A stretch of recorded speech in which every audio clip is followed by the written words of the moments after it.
Welcome back, fam. So today we're gonna take Rusty the 33 Ford pickup apart and see what happened because it's blowing black smoke and I think I broke a piston. So let's get started.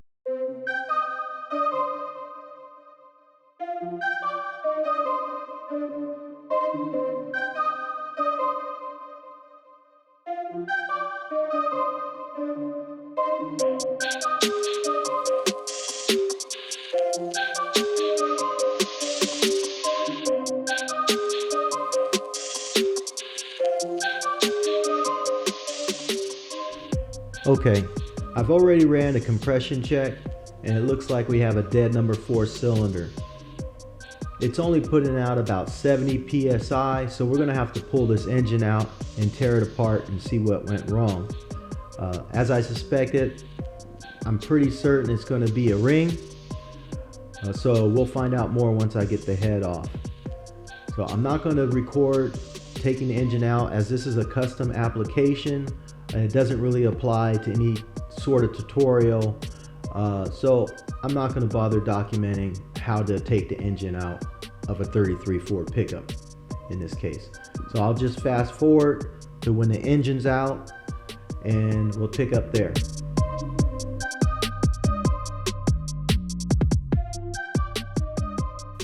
As you can see, we got the engine out of the 33 and it wasn't too bad. Only took a few hours to pull it. It was really easy to get out. There was a lot of clearance, room to work. So not a problem there. We already have it on the engine stand. So I'm getting ready to tear it down, pull the head off, take a look at what's going on internally. So I'll get that broken down and the head removed, maybe get the pistons out. We'll see how far I can get it torn down. I'm hoping to at least get the head off today, but this is probably going to take course over a week's time. I'm going to have to do several shoots in order to get through this build, but I'll at least get the head off today and we could take a look at the engine block, and then I could get started with the process of popping the pistons out. But while we have the engine out, let me go over a little bit about this chassis. What we have here is a Chevy Cobalt 2007 SS with a subframe here.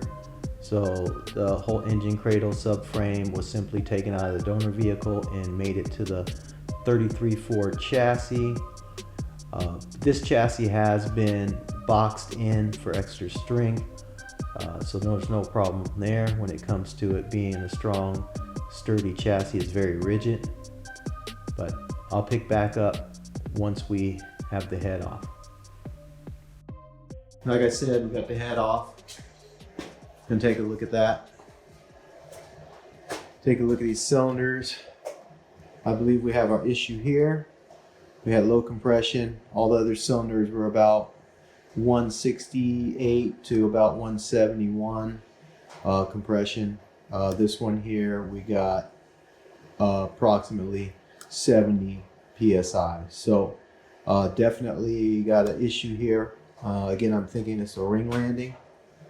We'll take a look at that. Hopefully the cylinders are not scored.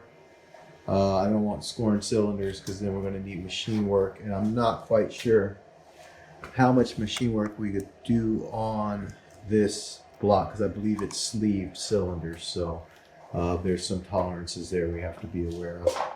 So I'm going to start tearing this down, get the pistons out and see what we have.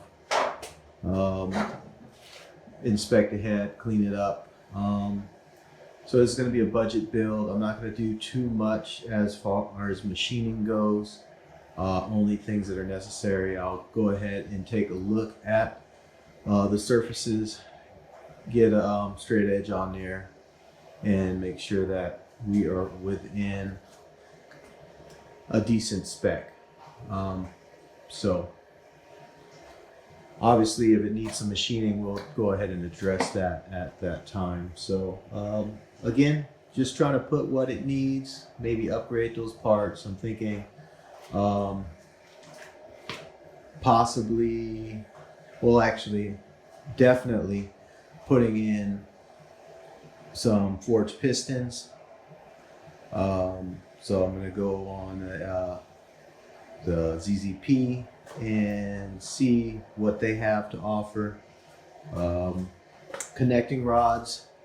I'm pretty sure I'm going to go connecting rods. More than likely do cams and a balance shaft elite. That'll probably be about it internally.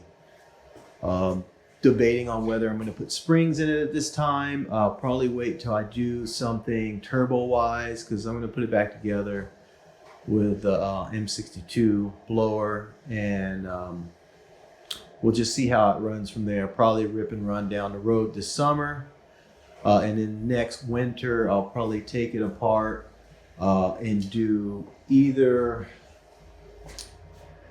a dual charger setup with a turbo and a supercharger. I think I might have some limitations though with the intercooler. Well, actually the heat exchanger with inside the blower assembly itself. So I think there's quite a bit of air restriction there. So as far as velocity and flow goes, I think we lose a lot of velocity across that heat exchanger. I will contact ZZP and get their feedback on that and see if it's appropriate to run a dual charger system in the LSJ configuration. So if that's the case, then I may just go straight turbo swap.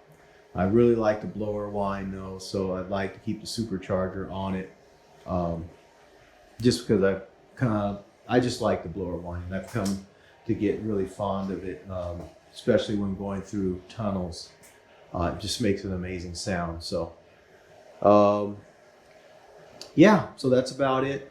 We'll go ahead and get this thing torn down, see what the failure mode was, and then from there we will put it back together and see how it runs. Put it in this beast here, the little go-kart.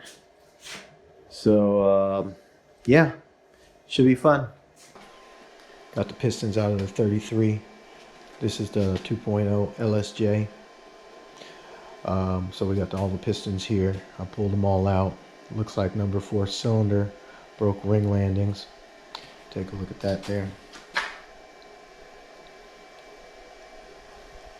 So we're going to be changing that one out. I've already checked the cylinders. They were good. The sleeves were good. So we went ahead and ball honed those out. They're ready to go. So we're going to be putting pistons in, but the best thing about it is we got our shipment today. So we're happy to got our new ZZP parts. Got the diamond pistons going in, ZZP rods. So we're going to open it up, unbox it, and see what we got. And all of that going to go in and to this block. It's already been conditioned, ready to go. So we're going to get these all installed here and get this thing back on the road.